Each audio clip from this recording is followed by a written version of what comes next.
Hi, welcome back. My name is Cole. And I'm Andrew. And this is CTRL-AC. CTRL-AC is the podcast where we talk about the next generation of toilet technology. Now, listen, if you listened to our last episode, you may have heard us talk about the Kohler Smart Toilet and the Kohler, shower head. Yeah. At least the smart toilet made a little bit of sense. A little bit of sense. It was a smart bidet. Oh, that's smart right. bidet, Yeah. app connected. It's a lot. But listen, we're tech enthusiasts. When we eventually buy a house, I'd be willing to bet we'll have a lot of smart tech in it. Because why not? It makes your life easier. The majority of the time. Some of the time. So that's the goal anyways. What happens if you take that and just push it to the extreme? You end up with an e-ink toilet, and we'll get into that in a little bit. Just break that down. E-ink toilet. Yeah. So that is coming. Yeah. We're going to save that for last. CES was wild. We got a lot of cool stuff.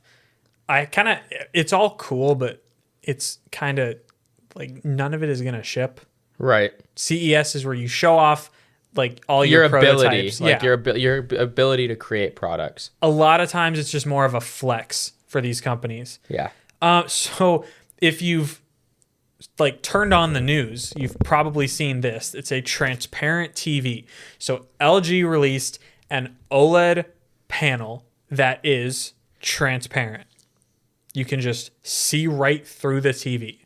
So they put it in front of a wall. You see your content on the screen, and then you see the wall. Now, visually and technologically speaking, this is sick, right? Yeah, I mean, it's a transparent 77-inch 4K OLED TV. It's transparent. Who would have thought? Yeah. I mean, a while ago, Linus imported a transparent TV from China, but it wasn't nearly as good. Yeah. This tech's been around for a little while. It was like 5 or 6 years ago. But this is mainstream. Well, I say mainstream. No one's going to This is from a mainstream company. Yeah, from a mainstream company. Who makes TVs a lot. So this is cool. My question is, why in the world would you want this? A show-off, a showpiece. Like, that's literally it. I don't want to see my wall. That's what I kept thinking when I saw this thing. If I have this anywhere in my home, the only situation where this would work is if you have your TV in the middle of your living room, like where an ottoman would be or a coffee table. If you just had a TV there, then yeah, I guess I'd want it to be transparent. But anywhere else, like you said, it's more of just a flex. Yeah. Than a good TV experience.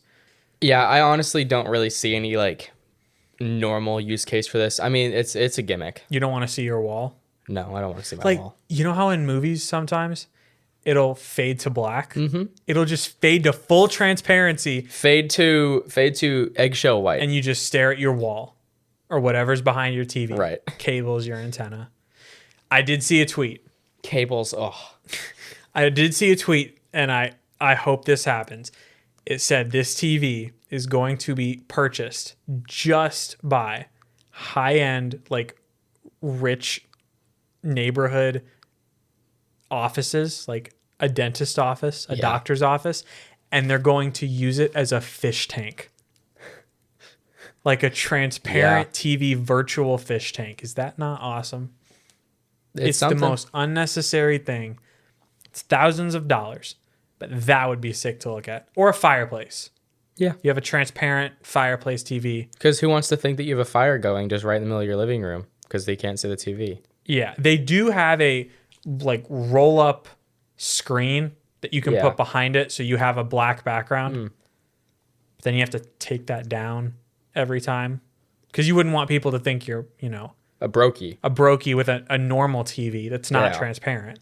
So you'd want to keep that down. If you got money to burn, this is kind of cool. Yeah, it's a little gimmick thing. It'd be good for no, I can't argue it. What I can argue is some irrational piece of technology.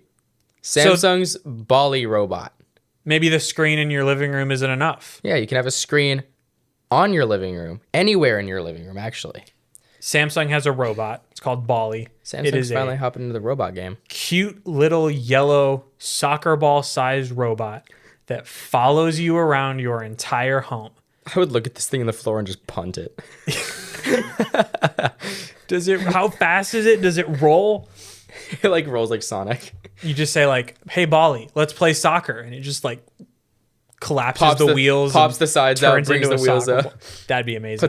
Puts a like thing over this little display. Basically, this is a robot that follows you around like a personal assistant, and it has Bixby AI in it. Oh, because Samsung's Bixby is perfect. Samsung. So you will say, "Hey, Bolly," or whatever. What's the weather? And it has a projector. And the feature is it will just throw a projected image on your wall or on your ceiling or on the floor anywhere in your house. Who is this made for? This is made for the people with not a ton of money, but some money. But why? Like, why would you buy this? Who genuinely desires a robot following them around their whole house? I could be wrong. Maybe this is something people genuinely want. But I don't know why you'd want this little soccer ball running around with a camera around your whole house, throwing up projected images on the wall. Considering the amount of cameras that are in everything else that we have, like you bring your phone, you bring it to the bathroom. But at least it doesn't follow you. Right. Like, I don't know. I haven't used it. I'd trip on this thing. Maybe I'll use it. My dog would rip this thing apart. No, it can move around. Exactly. It makes it more enticing. So like the dog is like pushing it, kicking it. It just like blinds him with the projector. Starts flashing red lights, like RGB lights. Just. I can see the use cases. I wouldn't buy this. To be fair, again, I haven't used it. Maybe you're cooking, and you just say, give me a chocolate chip cookie recipe, and it throws it on the wall. And maybe you want to read it off the wall. Maybe you say like... Because you're not asking Siri, because Siri's going to give you like nearest cookie shops near you, but it's not going to be near you. It's going to ask for your location Siri's first. going to give you the definition of a cookie. Oh, it's going to be, sorry, I can't access the web. Please log into your device first. And then once you log in, a cookie is a round pastry object. Pastry object. Whatever it is. I would ask Siri, but she wouldn't know. Right.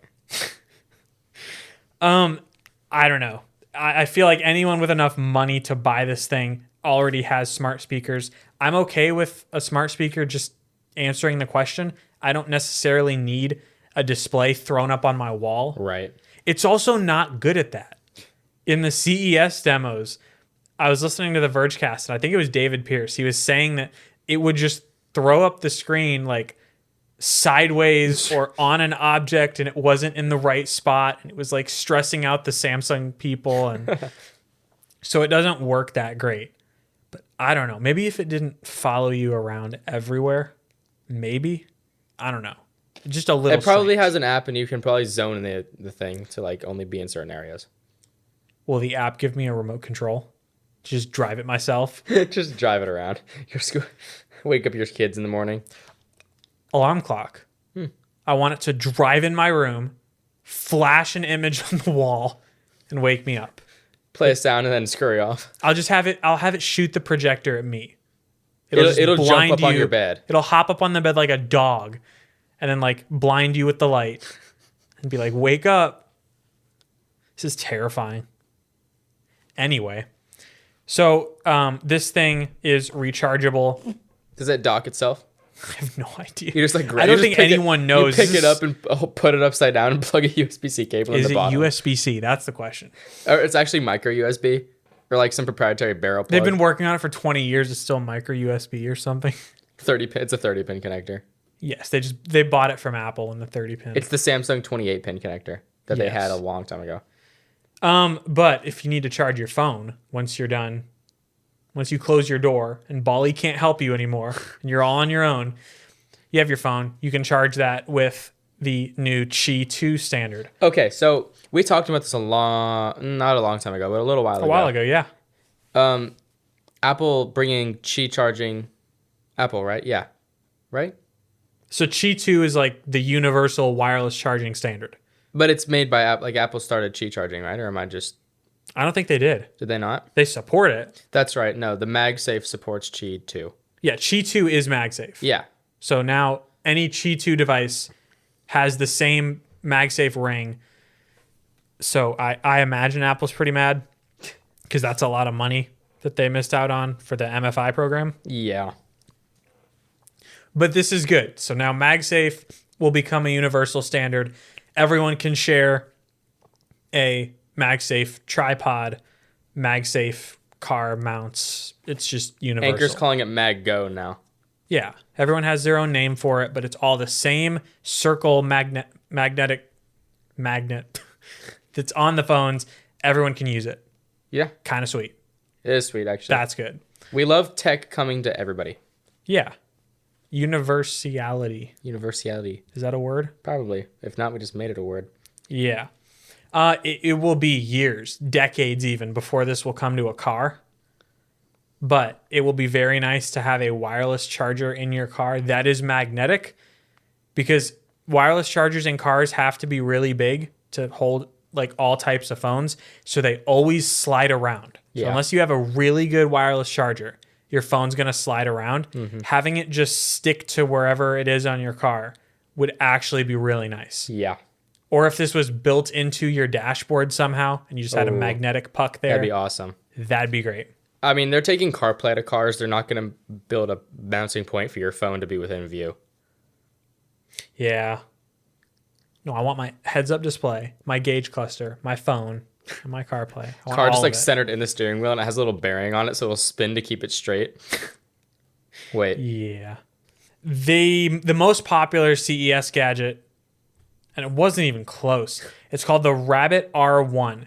It is a little orange square with a display on it and a scroll wheel and a flippable camera. And it's basically an AI device that claims to kind of do everything. You know what this reminds me of? What was that little game console, the little yellow game console with the crank? Playdate. That's what it was called, Playdate. Yeah. It's basically that with some AI on it. And the Humane AI pin. Yeah. Same concept.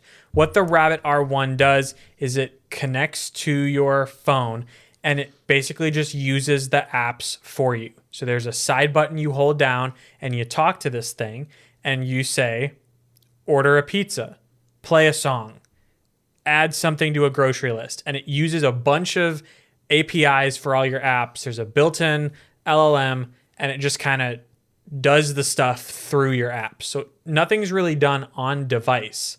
There's no language model on the Rabbit R1. Right. It just uses your phone for you quickly with the AI model. Do we know, is it using GPT-4? There isn't a whole lot of stuff on this yet. It has their own OS, like Rabbit OS is based on their own thing. Yeah. It's not a ChatGPT based thing. Okay. But I don't know why you'd want this instead of just using your phone. It's a cool concept. But it's an accessory. Like, yeah, but if you're going to pull this out to do something, like, why not just... I feel like this is a vessel for the Rabbit software more than it is like a future product vision. Like having... Like if someone acquired Rabbit and integrated this into Google Assistant... Yeah. Could you imagine? Because then Google Assistant would be able to do all this stuff through your apps. Like just like this. So I feel like they're more of a software company wanting to... I bet Rabbit's going to end up making a phone. That wouldn't be a bad idea. Like a competitor to Nothing. Exactly. What if Rabbit and Nothing just kind of... Okay, I could actually see that Because we know happening. Nothing is going to collab with anyone. They did the whole Sunbird iMessage thing. So, I mean, it's like the same... like that would not be a bad idea. Yeah. It's literally just a phone. It's an Apple Watch with a screen on it. Yeah. I don't know. It doesn't seem all that useful. It's only $200. I was thinking about buying one, and then it completely sold out everywhere. They sold like thousands and thousands of units. So, okay, I'm just like looking through, and I could see its general use case. If you keep you keep this in maybe like your hoodie pocket or something. Yeah, you understand the concept. Like you have your phone in their back pocket, you get a text, or you want to skip your song. But then again, like, why not Double just tap keep your your phone in AirPods. your hoodie pocket? I mean, your phone do is all heavy. this? I guarantee you this weighs nothing. Trademark it. Part of Oh the my gosh. collab. Part of the collab Weighs nothing. Oh my gosh. with a capital A N. lightweight phone. It has a speaker. It has a scroll wheel. It has a camera. It's cool. Like, it has a spot for a SIM card. I feel like and that's stuff. all CES was. It's just a bunch of cool gimmicks. The LG Yeah. TV, it's a cool gimmick. The robot, it's a cool gimmick. Use an Amazon Echo CES device. is just a bunch of like proof of concept products. Most of the time. Yeah. Like, for this to exist from a startup is crazy. Yeah. It seems to work. It kind of takes a while. It's not super fast. But for this to actually work well, I think it's promising. I think this kind of tech that Rabbit does and that Humane does with the AI pen, I think it's going to be useful. I just feel like this is going to get integrated into more Right. stuff instead of having a standalone We're figuring product. out like where it needs to be implemented with like test Yeah. products basically. Like, I want Rabbit R1 in my Apple Watch, a device that's already on me 24/7. Yeah. I don't want another thing to carry. Right, because you're going to have a wallet, your AirPods, your headphones, your phone, and this. Right. At minimum, keys. Yeah. Like your pockets are just getting fuller. Yeah. Speaking of things getting fuller, this product may quite literally be one of them, and your wallet will not become fuller after buying this. Yeah, I don't know. People could pay you to use it, you know? You can make it like a business. Last episode, we talked about all of the Kohler smart home tech.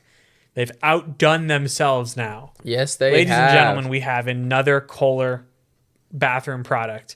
It is an e-ink toilet. So we're not going to mention the price. We're just going to talk about this because, you know, I'm sure that the features will justify the price. So it is a square toilet. It's kind of cool looking. It looks cool. It's very modern. There's a plus. It looks cool. Plus number 2, the lid is an e-ink display. So it's not like an LCD display where you can like show a movie. You have Bali for that. That's going to be in your bathroom anyway. It is an e-ink display, so it shows like black and white designs. So you can customize your toilet to look any way you want. I mean, great, right? Weird flex, but okay. Like, It's a transparent TV. Wait, well, Kohler needs to make a shower door that's a transparent TV.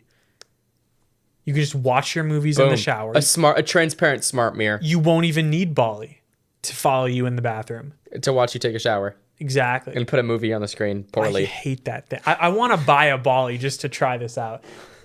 We're going to be making fun of this for many episodes to come. But this toilet looks unique. So that's got to be worth it. So what are the pros? We have looks cool, color display, e-ink display, It's a square. and it's square. It takes up less space. So It's easier to clean. sure. Do you use display cleaner or do you use bleach? We don't know. A mix. So how much is this? So what's a good price, you think? An e-ink display, it's a pretty cheap technology. It's not that hard. Kindles are like, what, $40? Right. This is basically just 4 Kindles stacked up. It's called the Numi 2.0, just for reference. It's from Kohler, so you have to double the price. Right. How much is a toilet? 250. Let's say a premium toilet, $800. That's a nice toilet. You go to Home Depot, you say, give me the flagship toilet. I want the very best y'all have to offer. $800. Let's say 6 Kindles total. Kindle is like $50. So we're at $1,100. And then since it's Kohler, you have to double it. $2,200, right? That makes sense, right? The Kohler tax, the markup. It's $10,000. So you know we had to multiply it by 4.5. Yeah. It's $10,000. It's $10,000. Samsung had an event this week. I don't know what there is to say. No, we're just kidding, guys. Don't buy this. You can buy a Vision Pro. You'll have so much more fun buying 3 Vision Pros than you will with an e-ink toilet. I promise you. You can have so much more fun, so much more fun with a Vision Pro and a regular price toilet. And a transparent TV. And a transparent TV You can all at the buy it same all. time. You can throw in a Rabbit R1 and some Qi chargers. And maybe even the Bali. You will have more fun with all of that than you will with your toilet. You'll be less cool when people use your bathroom. But they can watch a movie on Bali. Imagine someone uses your restroom and you're like, hey, just summon the robot in there. He'll throw up a projection movie on the wall. Or like you just like you're at you're at somebody's house, you haven't really quite met them yet, and you go to the bathroom and he just like sprints in after you. So I love that. You know when you have to like shut the door quickly because like a pet is running at right. you have to like avoid the Bali. It's gonna keep like hitting the door. Like you have like a kennel you put the thing in. Well, I know what the next piece of tech I am buying will be. The $10,000 e-ink toilet. Obviously. Yeah, duh. Okay. Samsung had an event. S24 series is out. Yes, finally. We have innovative new features such as a squared off design and a titanium frame. It looks like an S23. But it's titanium. Okay, did that work for Apple? We need to treat this with the same level of enthusiasm we treated the 15 series with. Titanium is great. Yes. Yeah, titanium. But do they have iMessage? I don't think so. So obviously you shouldn't buy it. Right, so no Samsung for you. They're more expensive this year. S24 is $799. S24 Plus is $999. S24 Ultra is $1299. So about Apple prices. $100 more than 15 Pro Max. I was instinctively about to say, but that has titanium. But this does too now. So the design. I'm so happy. The displays are all completely flat. That is cool. Because Samsung's always rounded their displays. Right, which are terrible. They're objectively worse to hold and use. Flat displays are awesome. Flat sides feel worse in your hand, but they look really cool. The whole thing is titanium. Awesome. Hopefully they'll have an entire marketing campaign where that's the one feature they show off to. Right, that and maybe the camera. Not even. If you go to apple.com to buy the phone, it just says iPhone 15 Pro, titanium. And it's weaker than the 11. Yeah. The displays are larger and brighter. We have 6.9 inches of screen real estate on the S24 Ultra. Screens are brighter. Gorilla Glass Victus 2. All of that. Which is a good display. We'll see if it passes the jerry-rig test. 6.8 inches for S24 Ultra. All OLED, 120 hertz, 1440p. Great displays. Industry leading. Yeah. Here's the thing. This is one of the coolest things I've ever seen on a phone recently. Titanium. It's obviously, yeah. The S24 series, the displays are anti-glare. They're like anti-reflective. I'm going to send you a Twitter DM. Okay. I want you to look at this picture. So this picture is 15 Pro Max, Nothing Phone 2, Red Magic 8, S24 Ultra, and Pixel 8 Pro. All lined up in the sun. And you can see that the sun is glaring down on all of them. And only one of the phones looks completely black from the front. And it's the S24.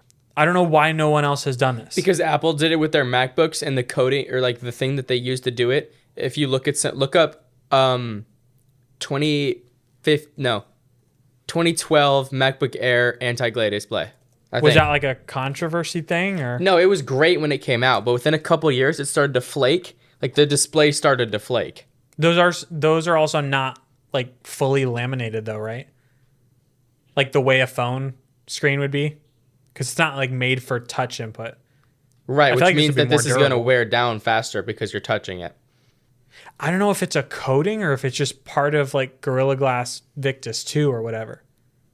But regardless, it looks great. You can actually see this phone outside. There's no glare. When you're showing people stuff, you won't have to like tilt it to avoid a glare. I think that's like that alone with the flat display, that's great. Love to see it. Cameras all get a bump. Most of that's AI stuff. We have a 200 megapixel camera on the S24 Ultra. We have a 50 megapixel 5x telephoto with a 12 megapixel ultra wide and a 10 megapixel 3x telephoto too. So we have a 3x telephoto and a 5x. So here's my problem with that. So the reason why you have 4 cameras on a phone, I think 4 is a great number, and I wish Apple would do one more. You have the ultra wide in the main, and then you have a short range telephoto and a long range. Yeah.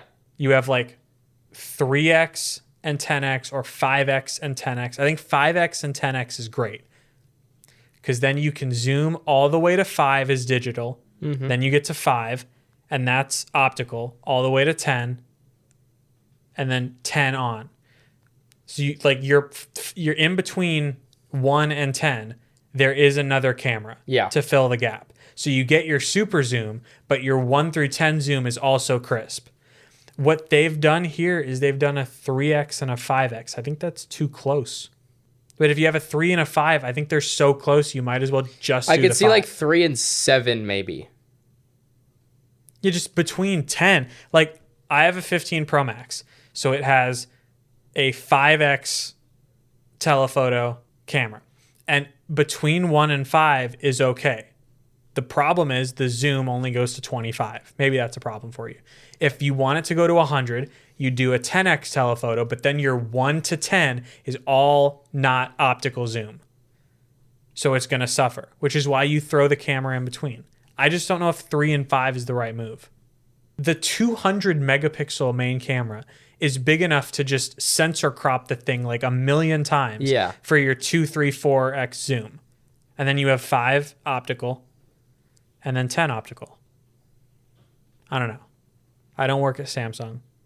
They probably know what's best, but they also make Bali. Who knows? And that is best. Yeah. Snapdragon 8 Gen 3, spec bumps across the board. Yep. It's not a huge upgrade hardware-wise. Software-wise is where we get into it. The feature that you'll see in all the commercials is circle to search. So you've used Google Lens. Yep. You click the button, you upload a photo, or you take a photo, and it searches the web for that photo. Easiest way to explain this, you swipe up from the gesture bar at the bottom, you click the Google Lens button, and you just circle whatever is on your screen, and it will do a Google Lens search. Oh. Sweet. That's handy. You want to know what's weird about that? It is not on the Pixel. This is a native Google feature coming to the S series first and not the Pixel. That's the only weird thing about it. It's not an Android feature? No, it's like a Google, but it is. Or no, it's not. It's just S24 exclusive. And it's that phone first. It's not like Pixel 9 with Tensor first. That's what I didn't get. I don't know why Google would give this to Samsung first. Maybe Samsung bought it. Who knows? But that's the kind of weird thing. The other thing about the camera, AI-wise, it has a slow motion mode. Like many phones do. You know how when the Pixel 8 came out, we had this whole conversation about what is a photo and is a Pixel 8 photo actually a photo? Because it's manipulating and it creates an end image that never happened. Right. Samsung has a feature where it can take any video and make it slow motion. If I go out and shoot a 30 FPS video, it will convert it to 120 FPS. Frame filling. That is so odd. Filling it with frames. So it naturally, when you start thinking, my 30 FPS video captures 30 frames. Yeah. You'll get 7.5 frames. If you were to slow that down to like 4x speed or negative 4x speed, whatever, 120 FPS video slowed down, 7.5 frames per second. That's going to be a choppy video. Yeah. For it's like to equalize the amount of frames instead of 120 FPS. If it didn't upscale it. But what it's doing is upscaling it to 120 FPS by adding AI-generated frames that never existed. So your slow motion video now has to guess what is happening with using frames that never actually existed. So once again, we have a whole what is a video thing. Listen to the Vergecast episode about this. They bring up a bunch of real world situations. They talk about this being used in court because now anyone can dispute slow motion video. Your Honor, taken on an S24, it's using AI generated frames that never actually happened. Yeah. That can be disputed, just like a Pixel 8 photo. It opens the door to a whole bunch of conversations about now what is video. Okay. Let's say you get a slow-mo of shooting a bullet. Okay? Right. You'll see every movement of that bullet, like let's say 240 frames on an iPhone. Right. But that's easy to predict though. Hold on. I know. That is easy to predict. I'm doing different scenarios. Okay. An AI is going to take frame 2 and frame 3 on a 30 FPS video, 1 second of video. Right. 30 frames. It's going to take 2 and 3, see the position of the bullet, at a tiny sliver of a position change. In the middle. In the middle for frame 2.5 or 2.25. Essentially, basically. Right. Now let's say you have a slow-mo of somebody like running through a field, throwing a ball, a truck drives through the sea, just chaos. Like a very full video full of a crime scene. Yeah, a crime scene. Scene. Flashing lights, dark outside. People running around. Building, people running. I mean, because it's only 100, because it's 4 times the amount of frames that it's filling in. Right. But in a second, scientifically, there's not going to be enough generation there for it to end within that 1 second. Right. Sure, stuff can happen in a second. Like, blink of an eye, somebody's dead. Yeah. But an AI, to a certain extent, can only fill in so much because of what it knows. Exactly. So you could not take a video with this in court and say, if you look at the video, the person's hand was here, thus, explanation. You can't prove anything with this video because you can't actually prove that frame happened in real life. Okay, but what judge is like examining a video per frame per second? Well, they threw out it. Okay, so if we look back, because this already happened, that's what's so crazy. If we look back to the Kyle Rittenhouse trial, there was a photo taken on an iPhone, and they actually discarded the evidence because they said, Your Honor, the iPhone uses AI to take the photo, thus we can't trust it. Which is a much weaker case than this or the Pixel 8, but they still threw it out. So Seriously? Yeah. Like they said like different exposure frames, takes multiple images and merges it. Whatever. Probably shouldn't have thrown that out. I'm not a lawyer. Legal disclaimer. We are not lawyers. We are not lawyers. None of this is legal advice. Right. So yeah, I don't know how you can trust this. They were saying on the episode, imagine like you record a football game. You can't prove like whether or not the guy was in bounds. You can't prove where the knee went down if it's a quick video taken from 30 FPS up. You don't know like where the AI thinks the ball is. There are just so many different situations. There's going to be enough stuff to enough science, enough breakdown of the 30 FPS videos compared to the 120 FPS videos to compare that it's going to be okay. We'll see. Because you can speed a 30 FPS, or you can drop the speed of a 30 FPS video. You can slow it down, quote unquote. Yeah. It's obviously going to be extremely choppy, and you're only going to see 30 frames per second of video that was taken. So you're obviously not going to get. But I do see where you're coming with this, and I can see how this is going to be a problem. The ethical question is like, is this wrong that all these slow motion videos, like if it's a 30 FPS video, wouldn't 75% of it be AI generated? Yeah. That's crazy. That is crazy. So the majority of the video never happened. I don't know. Slippery slope. Very slippery. Kind of odd. Actually. Apple in 2018 gave us what is a computer. Then Google gave us what is a photo.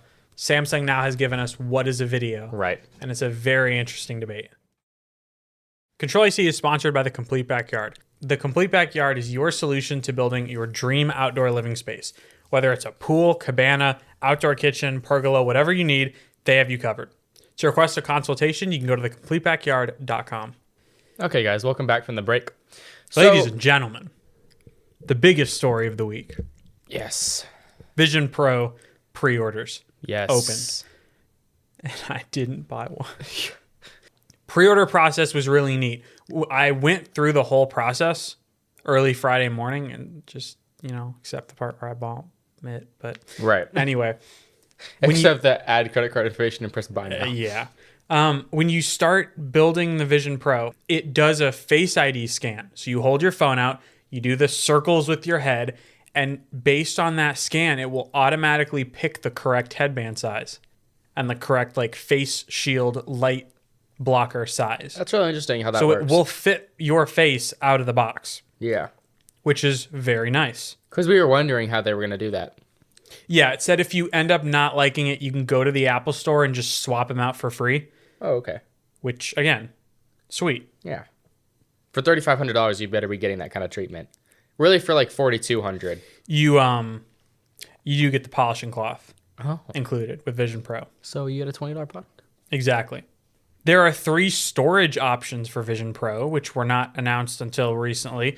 256 gigs is the base model for $34.99. You can bump that up to 512 for $36.99, and a terabyte for $38.99. That's really cheap. 35 is the base model, 37 for 512, 39 for a terabyte. It's $200. That's So the cheapest it's upgrade. Mac pricing. Yeah. Yeah. It's not outrageous, Yeah. I guess. It's still a lot of money.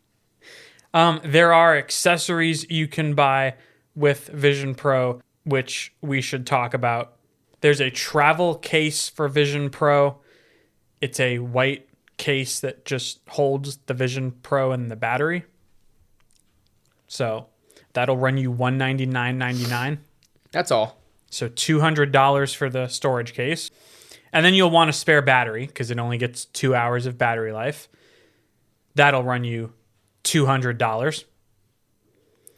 If you get a new light seal, the part that touches your face, like the mesh part, that'll run you $200. If you want a Belkin little belt clip holder for your battery pack, that'll run you $50. And then all of the bands for it are $100. So if you fully spec out a Vision Pro with all the accessories, you're almost closer to like $45,000 to $5,000. Jeez. So not cheap at all. We will schedule an in-store demo of Vision Pro. We'll try it. We'll do the whole 25-minute experience, and we'll do a whole episode on it because that's worth it. Yeah. 3 more small stories. We'll do a little rapid fire here. Jerry Rig Everything got a Cybertruck, and he did a towing test with it. So he did this with the Rivian and the F-150 Lightning too. Mm-hmm. So he took his Hummer EV, his Humvee, like homemade Hummer EV. Yeah. Humvee with the battery swap. And he put that on a trailer, hooked it up to Cybertruck. It was 11,000 pounds. So he's towing 11,000 pounds in the snow. So harsh conditions, 11,000 pounds. It's the mid-tier Cybertruck tier. So not the Cyber Beast. Right, not the maxed out. What do you think he got in terms of range? So what's the range regularly not towing? All-wheel drive Cybertruck, 340 miles. Towing 11,000 pounds, I'm going to say. Is it like a ridiculously low number, or is it like a to be expected number? It's low, but I don't know if it's ridiculous I'm or going to say not. 89 miles. He got just under 100. Okay. So it's like 90-something. Yeah.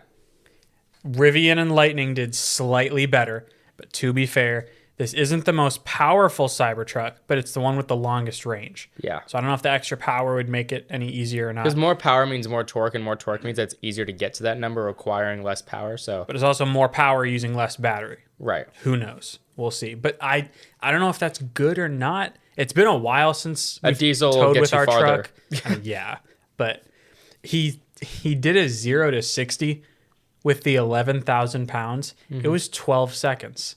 Wow. With 11,000 pounds. That's which is really fast. Not slow. Really fast. Yeah, most diesels take like minutes to get to 60. Towing 11,000 pounds. Yeah, that's crazy. He said you may not be able to go as far with the EV truck, but he said the actual towing experience is phenomenal. Yeah. It doesn't feel like you're towing anything. Speaking of EVs, Porsche has announced their second ever EV. We got the Taycan a while ago. That was pretty good. Yeah. The Macan, the smaller SUV of the two, is now EV only. It is $80,000, which is surprisingly low for an electric Porsche SUV. Yeah, that's the most surprising thing about it. We're looking at an estimated 310 miles of range. We get 400 horsepower, 0 to 60 in 4.9 seconds, top speed of 136. All good. Then the Macan Turbo gets 630 horsepower, 3.1 seconds, 0 to 60, top speed of 163. Awesome. Drag coefficient of 0.25, really good. And it's a Porsche. So really good interior. Yeah. High quality build. Look at the interior real quick on the story link. Just looking at the interior, you can barely tell it's an EV. It still has physical buttons. It still has a normal looking interior. It's not slabs of metal and carbon fiber with a giant TV. It feels like a normal Porsche, which is to say really good. Yeah. This car, I like a lot. This is also the first car with next-gen CarPlay. That should be sick. But I said in my 2024 prediction that we would start to see more EVs this year that are kind of boring. Yeah, Just meaning there we go. they're normal cars. This is one of them. This is a normal Macan that happens to be an EV, which means it's quicker and quieter and smoother. Everything you want from a Porsche SUV. I really think this is going to be a great car. And for $80,000, that's not aggressive a bad pricing. price. That's good. That undercuts R1S. That undercuts Model X. It's still more than like Model Y and stuff. Yeah, but that's a solid price. Finally, we went over Google's Bard a while ago. We asked it questions about our podcast, and it provided answers that were completely false. So I thought, you know what? Let me try it again. Bard evolves constantly. Gemini Pro is getting updates. Last time it said we interviewed Tim Cook. We had, more episodes than we actually did. Here's what it said this time. CTRL-AC is a podcast all about keeping you in the loop of the latest happenings in the world of technology. Hosts, Andrew Utterback, Cole Weber. Very good. Weekly episodes typically feature the hosts tackling the biggest tech news story of the weeks. They also dive into specific topics or interview guests occasionally. That's wrong, kind of. We haven't had a guest. Then I asked, who have they interviewed? Then it says, there isn't a dedicated guest interview segment or a readily available list of all their interviewees. Here's what I could find. Recent episode. In their latest episode from January 24th, which is 2 days ago. 2 days ago when we're recording this. We didn't post an episode then.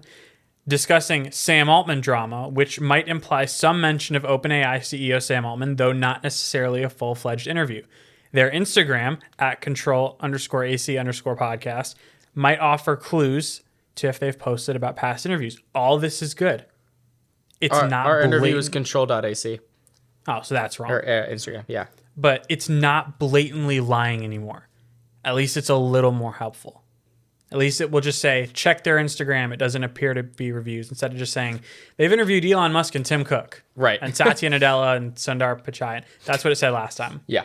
So the only thing that would make Bard better is if I could ask it anywhere in my house and get the results thrown up on a wall. That's what I want. If you would like to send us, if you have any access to this, if you can acquire one, please send it, and we will review this magnificent piece of technology. You can reach out to us on the platform with the most controversial, not technically CEO, Twitter, X. I'm at UtterlyDrew. I'm at Cole WW Web. We will see you in the next one. Bye, guys.